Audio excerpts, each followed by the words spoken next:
Bonjour à tous, vous écoutez l'émission Compte à rebours présentée par Thérèse Pan pour Radio Taïwan International.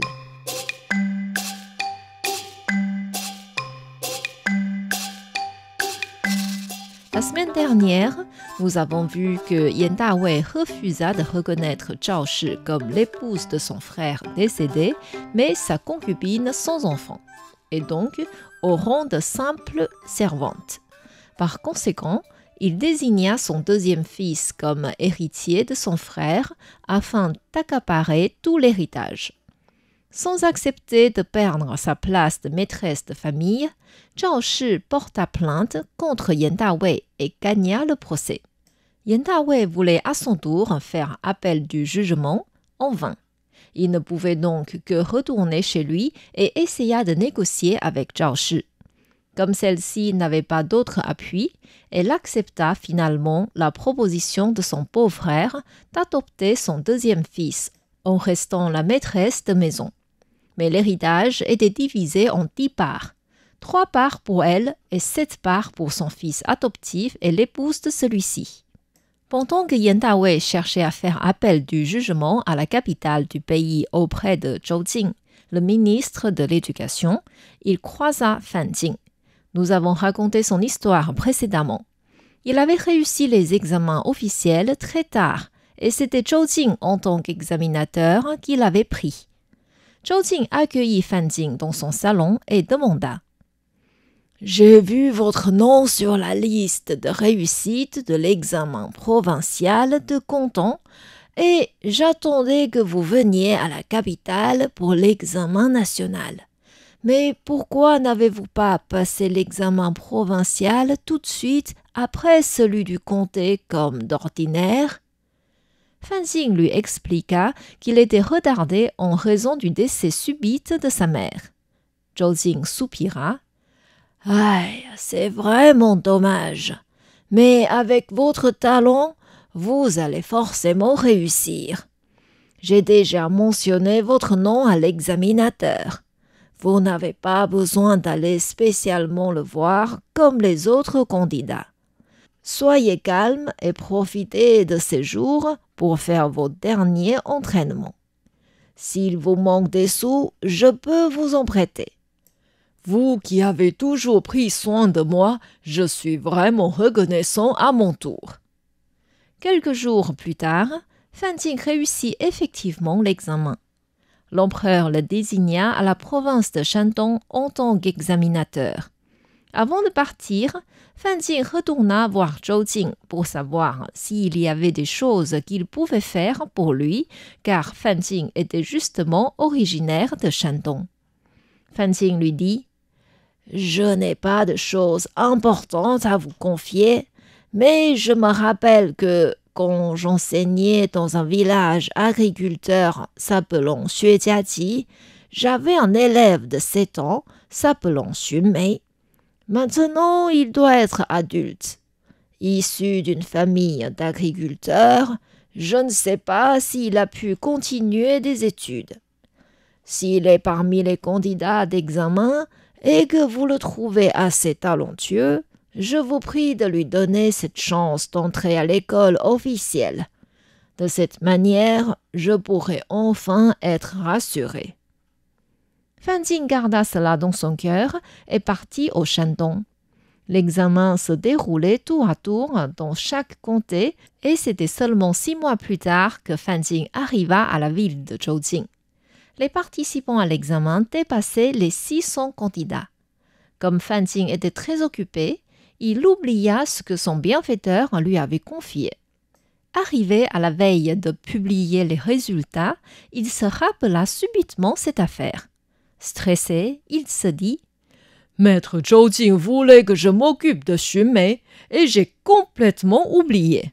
Comment c'est possible que je sois aussi étourdi ?» Il demanda à ses assistants de lui donner toutes les copies afin de les vérifier une à une.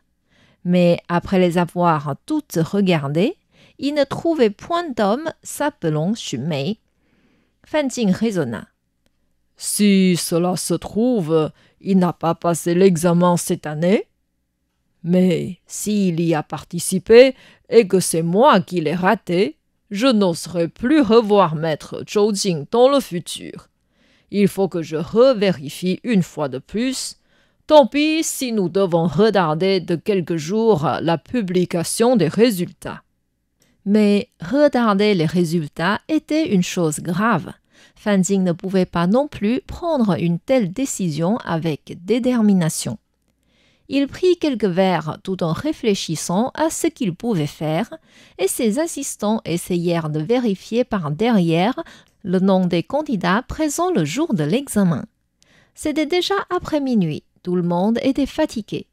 Finalement, un assistant âgé proposa: « Pourquoi pas vérifier aussi l'enveloppe des copies des candidats déjà pris?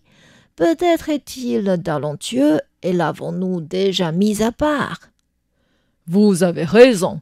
Donnez-moi l'enveloppe, s'il vous plaît. Fan Jing sortit les copies et découvrit que Xu Mei était déjà sur la liste des candidats pris et en plus, il figurait à la première place. Ravi d'achever la mission que son bienfaiteur lui avait confiée, Fan Jing pouvait enfin partir se coucher rassuré. Le lendemain matin, Fan Jing convoqua d'abord les membres de l'école officielle qui passaient le contrôle de niveau.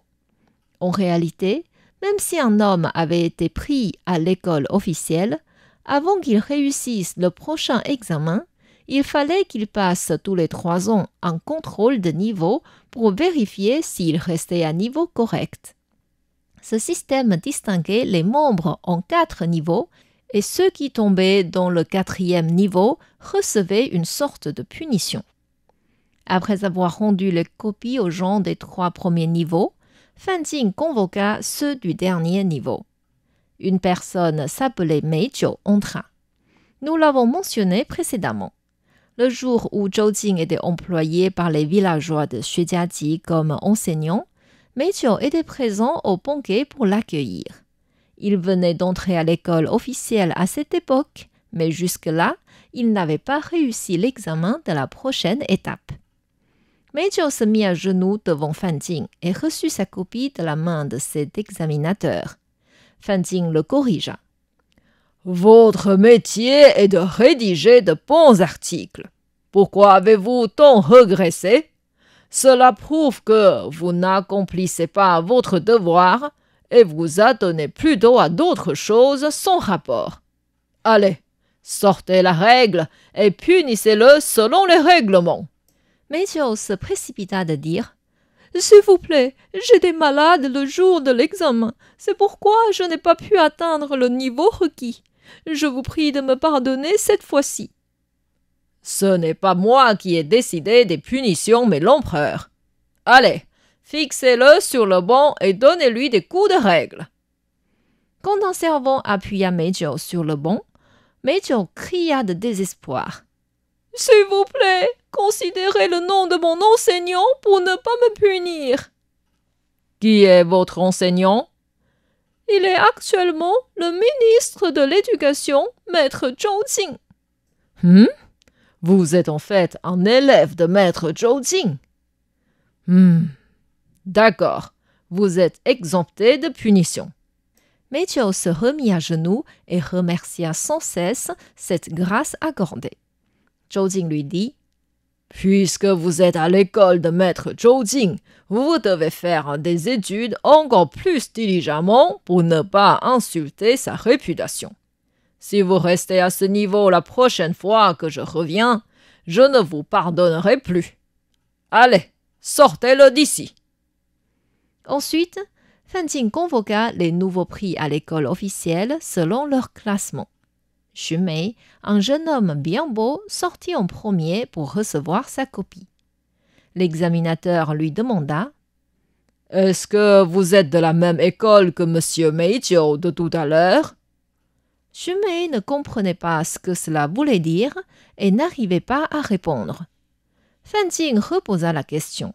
« Est-ce que vous êtes un élève de maître Zhou Jing? »« Oui, il est mon premier enseignant éclaireur. »« Voilà, il est comme mon enseignant aussi, parce que c'est lui qui m'a appris à l'école officielle.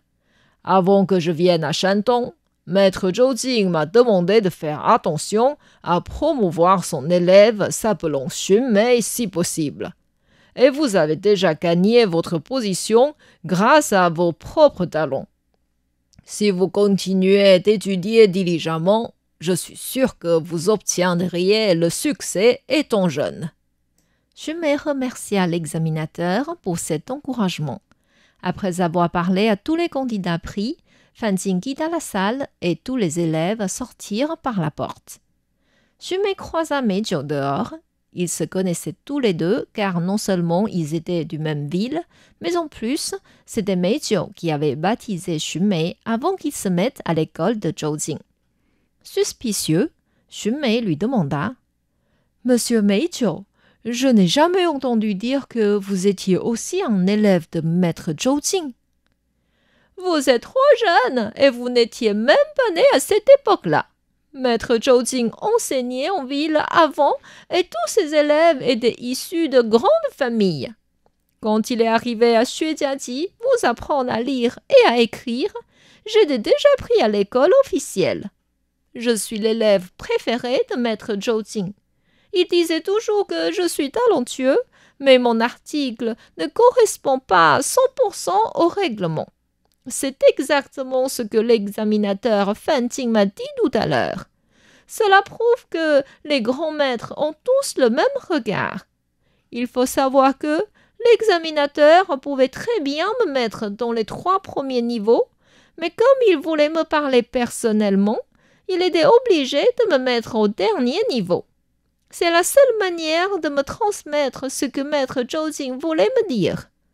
Nous, les lettrés, il faut que nous comprenions le sens derrière les gestes sans négliger la vraie intention cachée.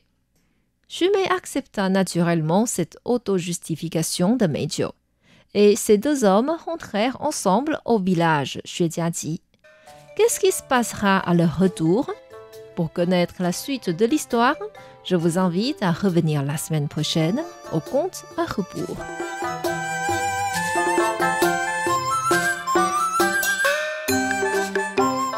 C'était Conte à rebours, présenté par Thérèse Pan sur les ondes de RTI.